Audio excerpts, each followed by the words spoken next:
जयपुर के constitution club में महात्मा गांधी एक अत्यंत संक्षिप्त परिचय की किताब की आज लॉन्चिंग की गई। आपको बता दें, कांग्रेस पार्टी के पूर्व मुख्यमंत्री और कांग्रेस के पूर्व अध्यक्ष सचिन पायलट ने इस पुस्तक का विमोचन किया है। इस दौरान पायलट ने अपने संबोधन में कहा कि महात्मा गांधी के द्वारा जो किए गए कार्य हैं और जो इतिहास है, उस इतिहास को आज के युवाओं को पढ़ना चाहिए। महात्मा गांधी केवल ना कोई धोती कुर्ता चश्मा चरखा वाले नहीं थे, अपितु वो प्रत्येक चीज़ से ही कुछ ना कुछ युवाओं को संदेश देते आ रहे थे। उनके मूल्य और उनके संघर्षों को हम भुला नहीं सकते। कौमी एकता की भी बात यहाँ पर सचिन पायलट ने अपने संबोधन में कही है। उन्होंने कहा है कि आने वाले समय में नई पीढ़ी तक पहुंचना और नई पीढ़ी तक महात्मा गांधी के विचारों को पहुंचाना हम सबका ध्येय बनता है। क्योंकि कहीं ना कहीं मुझे लग रहा है कि जो नई जनरेशन है वो बहुत पहले वाले इतिहास को याद करने में दिक्कत आती है। सिंबल्स हैं उसको हम देखते हैं, लेकिन महात्मा गांधी सिर्फ एक लाठी धोती चश्मा नहीं थे, चरखा या खादी नहीं थे। महात्मा गांधी ने जो मूल्य और जो वैल्यूज़ हैं उनके लिए संघर्ष किया और कौमी एकता की बात करी, सबको साथ लेकर चलने की बात करी, विरोधियों को सम्मान देने की बात करी, सहनशीलता की बात करी, त्याग समर्पण की बात करी। वो सारे जो भावनाएं थीं वो नई पीढ़ी तक पहुंचाना हम सबकी जिम्मेदारी है। वो तो स्थापित हो चुका है कि प्रमाण के साथ राहुल गांधी जी ने जो आंकड़े प्रस्तुत किए हैं कर्नाटक के संदर्भ में और डेटा के साथ दिया है, उन सबूतों को उन डॉक्यूमेंट्स को निर्वाचन आयोग झुठला नहीं रहा है और ना ही निर्वाचन आयोग ने कोई जांच बिठाई है। बेहतर ये होता कि निर्वाचन आयोग वोटर लिस्ट पार्टीज़ को दे और जो हम लोगों ने आंकड़े दिए हैं उस पर जांच बिठाए, अध्ययन करे, सही गलत क्या है, गलती किसकी है। वो बिना जांच करे सिर्फ कांग्रेस को और विपक्ष के नेताओं को उनकी आवाज़ दबाना चाहते हैं। और मुझे लगता है राहुल गांधी जी ने बहुत अध्ययन करने के बाद कन्विंस जो हुए हैं उसके बाद और जो दस्तावेज प्रस्तुत किए हैं उसको कोई झुठला नहीं सकता।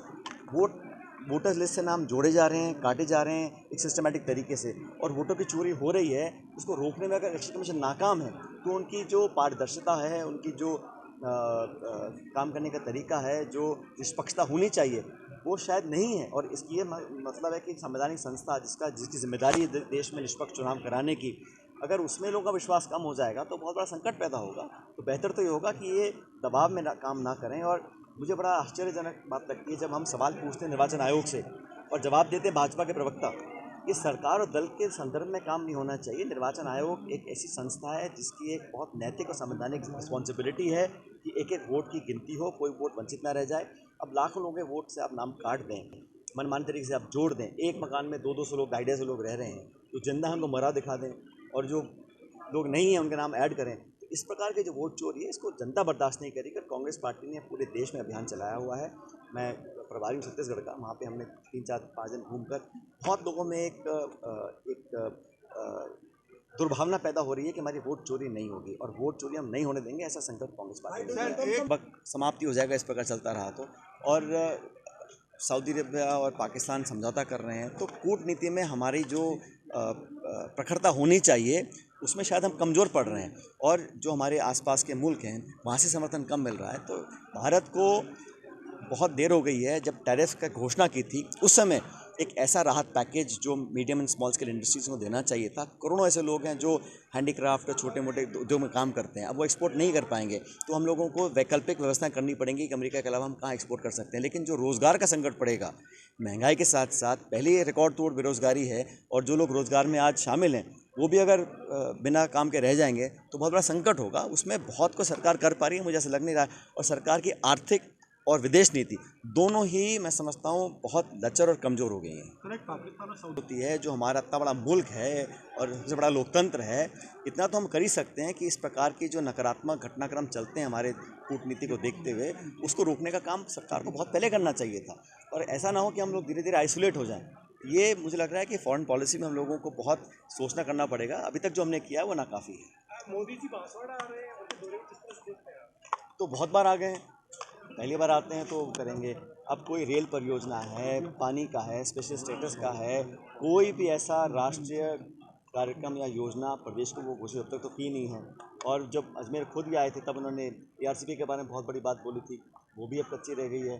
तो वो यहाँ पे आते हैं, सिर्फ भाषण देके चले जाते हैं, लेकिन जो राजस्थान ने चुनकर सांसद भेजे हैं, जो सरकार डबल इंजन की है, तो कहीं ना कहीं प्रदेश सरकार को अभी से ही दबाव बनाना चाहिए मोदी जी के ऊपर कि आप आ रहे हैं, आपका स्वागत है, लेकिन प्रदेश को कुछ देकर जाएं।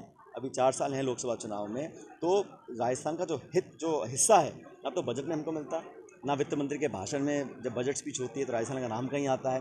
कोई विशेष पैकेज, कोई परियोजना, कोई संसाधन, कोई एलोकेशन, कोई बजट थी, कुछ तो यहाँ पे करना चाहिए। सिर्फ भाषण दे के फीता काट के चले जाएंगे, मैं समझता हूँ ना काफ़ी रहेगा। निर्णय कर लिया कि जो पोलिंग बूथ्स में CCTV कैमरा है उसकी फुटेज को 45 दिन में नष्ट कर देंगे। कल को अगर मुझे चुनौती देनी कोर्ट सबूत मांगेगा और निर्वाचन आयोग अगर सबूत को नष्ट कर देगा तो उनकी मंशा पे बहुत बड़ा सवाल उठता है ना। तो राहुल गांधी जी बहुत जल्द अपना प्रमाण और तथ्य लेकर सामने आएंगे, लेकिन अब तक जिन्होंने कहा है उसको निर्वाचन आयोग झुठला नहीं रहा और ना जांच गठित कर रहा है। वो चुपचाप शांति से बैठा है और ये बहुत गलत बात है। देश में जो लोकतंत्र की जड़ें हैं वो कमज़ोर हो रही हैं। बच्चों के भविष्य से खिलवाड़, ग्रामीण क्षेत्र में गुम विकास, न्यायिक क्रिया में भेदभाव, दबी हुई गरीबों की आवाज, पर अब होगी जनता की बात। सड़क से पहुंचेगी संसद तक आवाज। सिर्फ सुन सरकार, देखिए चाणक्य न्यूज इंडिया पर।